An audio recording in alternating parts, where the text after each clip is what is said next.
രാജി ദേശീയ നേതൃത്വം സ്വീകരിച്ചിരിക്കുന്നു. രാഹുൽ മാങ്കൂട്ടത്തിൽ രാജിവെച്ചു എന്ന് നേരത്തെ മാധ്യമങ്ങളോട് പറഞ്ഞു എങ്കിലും ആ രാജി ദേശീയ നേതൃത്വം സ്വീകരിച്ച കാര്യത്തിൽ വ്യക്തതയിലായിരുന്നു. പക്ഷേ ഇപ്പോഴിതാ ദേശീയ നേതൃത്വം രാഹുൽ മാങ്കൂട്ടത്തിന്റെ യൂത്ത് കോൺഗ്രസ് സംസ്ഥാന അധ്യക്ഷ സ്ഥാനത്ത് നിന്നുള്ള രാജി സ്വീകരിച്ചിരിക്കുകയാണ്. PR പ്രവീണയാണ് വിവരങ്ങളുമായി ചേരുന്നത്. പ്രവീണ, യൂത്ത് കോൺഗ്രസ് സംസ്ഥാന അധ്യക്ഷ സ്ഥാനത്ത് നിന്നുള്ള രാഹുലിന്റെ രാജി ദേശീയ നേതൃത്വം അംഗീകരിച്ചിരിക്കുന്നു. ദേശീയ നേതൃത്വം തന്നെ അങ്ങോട്ട് ആവശ്യപ്പെട്ട് വാങ്ങിയെടുത്തതാണ് ഈ രാജിക്കത്ത്. ദേശീയ നേതൃത്വം അങ്ങോട്ട് ആവശ്യപ്പെട്ട് സ്ഥാനം ഒഴിയണമെന്ന് ആവശ്യപ്പെട്ട് രാജി വാങ്ങിച്ചെടുത്തതാണ്. പക്ഷെ ഔദ്യോഗികമായി രാജി സ്വീകരിക്കേണ്ട ഒരു പ്രോസസ് ഉണ്ട്. ആ പ്രോസസ് പൂർത്തിയാക്കിയിരിക്കുകയാണ്, ആ പ്രക്രിയ പൂർത്തിയാക്കിയിരിക്കുകയാണ്.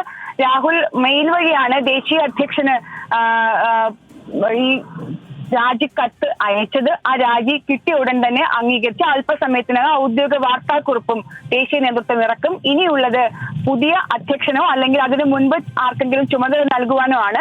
രണ്ട് കാര്യങ്ങളാണ് അതിലുള്ളത്. ഒന്ന്, ചിലപ്പോൾ സംസ്ഥാന ഘടകത്തിന്റെ ചുമതലയുള്ള ജനറൽ സെക്രട്ടറി വൈസ് പ്രസിഡന്റ് ഉണ്ട് OA ജനീഷ്. ചിലപ്പോൾ OA ജനീഷിന് താൽക്കാലിക ചുമതല 1-2 ദിവസത്തേക്ക് നൽകിയേക്കും. അതിനുശേഷം ദേശീയ നേതൃത്വം കൂടി ആലോചിച്ച് സംസ്ഥാന നേതൃത്വവുമായി ആലോചിച്ചായിരിക്കും പുതിയ സംസ്ഥാന പ്രസിഡന്റിനെ തീരുമാനിക്കുക. 3 പേരുടെ പേരുകളാണ് സജീവമായി പരിഗണനയിലുള്ളത്. നിലവിൽ ഉപാധ്യക്ഷൻ കൂടിയായ അബിൻ വർക്കി, നിലവിൽ KSUവിന്റെ പ്രസിഡന്റ് ആയിരിക്കുകയും പിന്നീട് നിയമസഭയിലേക്ക് മത്സരിച്ച് തോൽക്കുകയും ചെയ്ത KM അഭിജിത്ത്, പിന്നീട് ഇപ്പോൾ ദേശീയ സെക്രട്ടറി സ്ഥാനത്തേക്ക് പോയ യൂത്ത് കോൺഗ്രസിന്റെ ദേശീയ സെക്രട്ടറി സ്ഥാനത്തേക്ക് പോയ ബിനു ചുള്ളിയിൽ, ഇങ്ങനെ 3 പേരുടെ പേരുകളാണ് പരിഗണിക്കുന്നത്. ഇതിൽ സ്വാഭാവികമായ പ്രക്രിയയാണെങ്കിൽ തെരഞ്ഞെടുപ്പിൽ മത്സരിച്ച് രാഹുലിന് പിന്നാലെ വോട്ട് നേടിയെത്തിയ രണ്ടാമത് വോട്ട് നേടിയെത്തിയ ആളെന്നുള്ള നിലയ്ക്ക് അബിൻ വർക്കിക്കാണ് സാധ്യതയേറുന്നത്. അതല്ല മറ്റ് പരിഗണനകളാണ് നോക്കുന്നതെങ്കിൽ KM അഭിജിത്തിനോ ബിനു ചുള്ളിയിലിനോ സാധ്യത വന്നേക്കും.